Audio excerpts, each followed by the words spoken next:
Quel est le levier le plus efficace entre le cold emailing et les messages privés sur LinkedIn? Dans cette vidéo, on va clairement comparer les deux leviers d'acquisition basés sur des cas concrets qui proviennent directement de mon expérience. À la fin de cette vidéo, vous saurez exactement quoi faire si vous devez partir sur le cold email ou sur les DM LinkedIn, et ce sera un premier pas vers votre process de génération de prospects B2B. Et surtout, ça vous évitera de perdre des heures et des heures de recherche inutiles et de perdre des centaines d'euros dans des outils qui ne servent à rien. Parce que je vais être honnête avec vous, moi-même, quand j'ai commencé, quand j'avais une agence de référencement naturel, j'ai fait comme beaucoup d'entrepreneurs. Une semaine, j'envoyais des cold emails, une semaine, j'envoyais des messages sur LinkedIn, la semaine d'après, je créais du contenu sur Instagram, sur LinkedIn, etc. Mais au final, j'avais aucune méthode, aucune maîtrise. Résultat, pas de tunnel d'acquisition stable et donc pas de résultat stable. Et en plus de ça, j'ai toujours eu peur de me faire bannir mon compte LinkedIn, ce qui est finalement malheureusement arrivé quelques mois après, donc restez bien là parce que je vais vous expliquer ce qu'il ne faut surtout pas faire. Donc dans cette vidéo, je vais vous exposer mon avis sur la question cold email ou LinkedIn DM basé sur mon expérience pour que vous puissiez en tirer profit et prendre les bonnes décisions. Donc le but de cette vidéo, c'est pas d'épiloguer pendant 10 000 ans, je vais vous présenter clairement de manière brute les avantages du cold emailing, les inconvénients et on va faire ensuite pareil pour les DM sur LinkedIn. Le cold emailing, point positif, premier point extrêmement positif, c'est que c'est très scalable. Vous avez la possibilité d'avoir un nombre de comptes illimité. Je prends un contrario LinkedIn, si vous avez un profil sur LinkedIn, vous ne pourrez pas en créer 10. Tandis que des adresses email, je prends l'exemple, nous de l'agence, on a à peu près aujourd'hui 200-300 adresses email qui peuvent envoyer des emails tous les jours, ce qui nous permet de scale très rapidement le business. Deuxième point très positif, on peut toucher un très large marché, puisque de nombreuses PME et des employés de PME ne sont pas sur LinkedIn. Il y a beaucoup de boîtes, il y a beaucoup d'employés qui ne sont malheureusement pas sur LinkedIn et donc qui ne sont pas atteignables directement via ce réseau-là. On verra après un petit peu mieux quel type de profil est sur LinkedIn et qui ne l'est pas. Mais il faut savoir vraiment que lorsque vous êtes en cold emailing, vous avez un marché qui est beaucoup plus grand que vous pouvez cibler. Je pense notamment aux adresses email sur les sites web. Si vous cherchez à cibler des petites entreprises, des PME, vous pouvez directement écrire à l'email sur le site web et croyez-moi, vous allez avoir des réponses. Et ça, ce sont des emails, des informations de personnes qui assez souvent ne sont pas sur LinkedIn. Troisième point positif, c'est beaucoup moins cher que LinkedIn. Il faut compter 2 à 3 euros pour envoyer 1000 emails avec les bons outils, d'accord? Allez voir 4 peut-être euros, ce qui est réellement ridicule par rapport au coût de LinkedIn et les outils qui y sont associés. D'accord? Donc ça, c'est vraiment un point hyper intéressant. Ça va vous coûter beaucoup moins cher. Autre avantage, pas de blocage problématique. Vous avez la possibilité de recréer des adresses en cas de blocage. Si vous faites bloquer, et ça nous est déjà arrivé, des adresses email, tout simplement vous ne pouvez plus y accéder, elles sont déconnectées de partout. Vous pouvez tout simplement en recréer de nouvelles. A contrario, sur LinkedIn, malheureusement, lorsque votre profil se fait bannir, oui, vous pouvez en recréer un, mais ça prend plus de temps. Et surtout, si vous êtes en train d'utiliser votre compte LinkedIn à des fins réellement professionnelles et pas juste de faire des DM, donc de faire du contenu, de créer une communauté, un réseau, finalement, c'est un peu plus péjoratif que lorsque on se fait supprimer une de nos 300 adresses email. Sincèrement, on s'en fiche. On l'a recréée, ça prend 5 minutes, c'est réglé. Elle n'est pas connectée à un réseau spécifique. Enfin, on s'en fiche. C'est vraiment un levier pour pouvoir toucher un maximum de personnes et non pas un outil pour se connecter et créer du réseau. Dernier bénéfice du cold, même moi je me perds, du cold emailing, c'est que souvent il y a moins de concurrence. Il y a diverses manières d'obtenir des cibles que vous pourrez contacter qui sont précises bien sûr pour votre business. Mais la réalité c'est que toute la data qui est de LinkedIn et qui est affiliée est malheureusement aujourd'hui surexploitée. Tout le monde prospecte sur de la data de LinkedIn, des outils d'enrichissement, je pense notamment à Apollo, je pense notamment à Dropcontact, à Faro, etc., etc. La data LinkedIn aujourd'hui, elle est surexploitée et malheureusement, ça prend tout son sens quand je vous dis que c'est beaucoup plus compliqué d'aller prospecter sur de la data LinkedIn. Et forcément, quand on va écrire sur LinkedIn, c'est des gens qui sont sur LinkedIn et donc c'est des gens qui se font déjà pas mal spammer, d'accord? A contrario, quand on regarde le cold emailing, on peut aller chercher de la data web, donc des emails qui sont sur le site web par exemple. Et ça, c'est des trucs que les gens utilisent beaucoup moins. Les gens écrivent beaucoup moins à ces adresses mail-là parce qu'ils veulent tous le Saint Graal. Ils veulent tous les directeurs marketing de boîtes de plus de 50 employés. Mais nous, on est intelligent et on comprend qu'il n'y a pas besoin d'avoir des boîtes à 50 salariés pour faire du cash. D'accord? Donc, ce point-là reprend le précédent, data très libre. En gros, on peut scraper la data de LinkedIn et on peut scraper la data web pour les TPE et PME. Évidemment, si vous comptez cibler des boîtes qui commencent à être à plus de 40-50 salariés, écrire à l'email qui est sur le site web, ça sert strictement à rien. Vous avez la secrétaire qui va lire, elle va le mettre à la poubelle. Ok, ça, c'est si on cible des TPE/PME et encore des petites PME, parce que je crois que ce terme va jusqu'à 250 ou 500 salariés, je ne sais plus exactement. En tout cas, 250. Donc, c'est clair qu'une boîte à 250 salariés, ça ne sert à rien d'écrire à l'email générique sur le site web. Dernier point, dernier avantage, possible de recontacter plusieurs fois les gens avec des angles différents, ce qui est beaucoup plus dur sur LinkedIn, puisque LinkedIn, c'est un réseau très de proximité. Et en fait, quand vous écrivez à une personne, forcément, si elle ne vous répond pas, le feed reste là, enfin la discussion reste là, et finalement, relancer, ça fait vraiment gros spammer. Tandis que par email, on peut créer de nouveaux threads, de nouvelles discussions, et en fait, elles ne sont pas connectées avec les précédentes. À garder en tête que les gens, après, même je pense après 2 semaines que vous ayez écrit, mais nous, au sein de l'agence, on respecte plutôt 3 mois d'attente. Si vous écrivez par exemple en janvier et en avril à une société, croyez-moi qu'en avril, elle a oublié que vous l'avez écrit en janvier.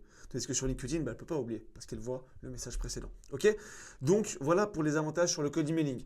Les points négatifs, il y en a assez peu, mais la réalité, c'est qu'ils sont quand même assez conséquents en fait, en fonction de ce que vous cherchez, ce que vous souhaitez faire. Donc pour les points négatifs sur le cold emailing, première chose, c'est plus technique. La réalité, c'est que si vous avez plus de 10 neurones qui sont connectés, c'est très facile d'apprendre, c'est pas compliqué, mais il faut quand même se plonger dedans. Les DNS, les DKIM, les SPF, les connexions, les comptes qui se font déconnecter, voilà, c'est quand même plus technique, c'est la réalité. Et il faut quand même le mentionner. Mais comme j'ai dit, franchement, vous suivez 2-3 tutos sur YouTube, c'est hyper simple, tout est gratuit, tout est public, c'est pas sorcier, d'accord? C'est vraiment pas sorcier, c'est très simple. Deuxième point négatif, on peut tomber en spam. Évidemment, la boîte mail, il y a la boîte mail de réception, il y a le spam. Sur LinkedIn, on n'a pas le spam. Par contre, sur LinkedIn, on peut ne pas vous accepter. Quand vous allez ajouter 800 personnes, par exemple, par mois sur LinkedIn, ce qui est un peu la limite, je crois, autorisée, sur les 800 personnes, finalement, il y en a peut-être que 30% qui vont vous accepter, on va dire 1 sur 3, ce qui fait globalement 270 personnes. Donc, en fait, sur ces 800 personnes, il vous reste 270 à qui vous pouvez écrire. Donc, derrière, si vous avez 30% de réponses, finalement, vous n'en avez que 90, alors qu'à la base, on en a contacté 800. Vous voyez un peu le truc. Donc, il n'y a pas la boîte mail spam, mais par contre, on peut ne pas vous accepter, et voilà, c'est fréquent, forcément, vous avez plus de la moitié des gens qui ne vont pas vous accepter. Dernier point négatif du cold emailing, c'est le warm-up. Si vous êtes pressé, si vous voulez lancer demain des campagnes, vous êtes déterminé là, ce soir, vous êtes chaud patate, vous voulez lancer votre prospection, vous en avez marre d'attendre, vous voulez vous lancer, en cold email, malheureusement, il va falloir mettre en place les choses et attendre 3 semaines parce qu'on va attendre le warm-up. Le warm-up, c'est très simple. En gros, on va connecter nos adresses email, donc on a créé un pool, et dans ce pool-là, ils vont s'envoyer et se répondre automatiquement aux emails. Et lorsque vous envoyez un email à quelqu'un et qu'il tombe en spam, automatiquement, ça va le sortir des spams et le mettre en boîte de réception pour donner un signe au serveur qui dit c'est pas du spam, c'est quelqu'un que je connais. Et en fait, vous donnez des bons signaux comme ça au serveur email. Donc c'est hyper intéressant, c'est vraiment extrêmement important et c'est même obligatoire pour faire du cold emailing. Mais malheureusement, du coup, ça fait attendre quand même 3 semaines.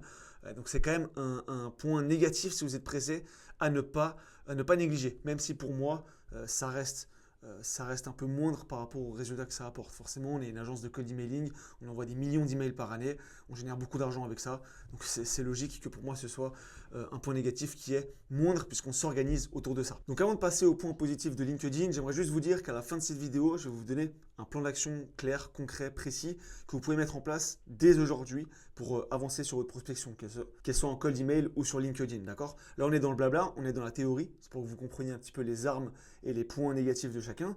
Mais à la fin de cette vidéo, le but, c'est que vous puissiez ressortir en vous disant « Ok, j'ai appris quelque chose, je vais pouvoir mettre en place ça et avancer dans votre prospection. » Donc, premier point positif de LinkedIn, c'est très personnel, ça capitalise sur le trust, donc sur la confiance, surtout si vous créez du contenu.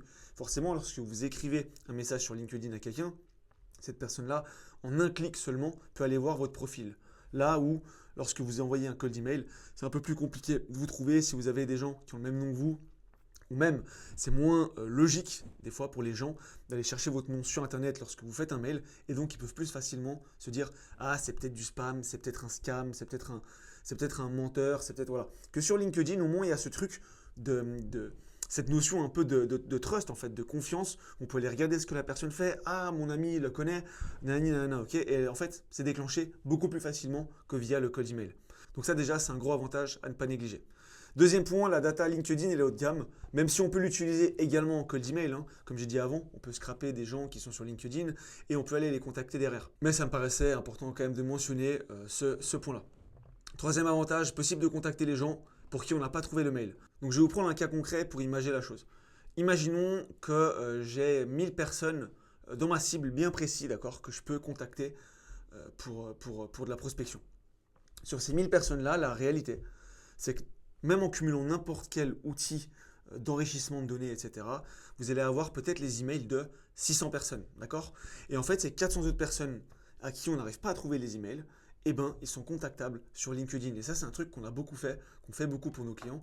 Lorsqu'on a un marché qui est relativement limité, entre guillemets, et qu'on a envie de l'étendre, eh ben, on va travailler sur LinkedIn pour pouvoir aller contacter les gens auxquels on n'a pas réussi à trouver l'email valide. D'accord? Je ne sais pas si vous comprenez le truc, mais ça permet d'élargir la taille de marché. Et forcément, plus on a un marché qui est grand, avec des séquences qui fonctionnent, plus derrière, on peut aller chercher de gros profits. Et dernier point positif, pas de warm-up de 3 semaines. Donc en gros, vous créez aujourd'hui, vous avez votre LinkedIn, vous allez créer votre compte sur Wallaxy ou sur un autre outil du genre. Vous allez pouvoir commencer à envoyer des messages dès demain. Alors bien sûr, vous n'allez pas envoyer 40 messages par jour dès demain.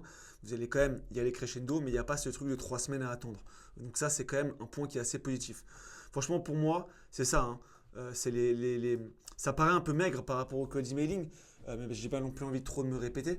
Mais finalement, c'est vraiment les 4 points positifs. Donc celui-ci, il se répète un peu, mais ces 3 points-là, c'est vraiment ce qui fait la force pour moi des messages privés sur LinkedIn. Maintenant, pour reprendre les points négatifs, c'est très peu scalable. Vous avez le droit d'avoir qu'un seul compte LinkedIn. Vous ne pouvez pas en faire 10. Alors après, libre à vous d'essayer de faire des trucs, mais vous risquez réellement de vous faire bannir, même s'il existe des stratégies, des locations de comptes, etc. C'est contre leurs règles, c'est contre leur politique d'utilisation. C'est également très cher. Si on prend 16 navigateurs plus Wallaxy, on est à 175 $ par mois pour envoyer 800 invitations. Donc, c'est même pas 800 messages, c'est 800 invitations, d'accord?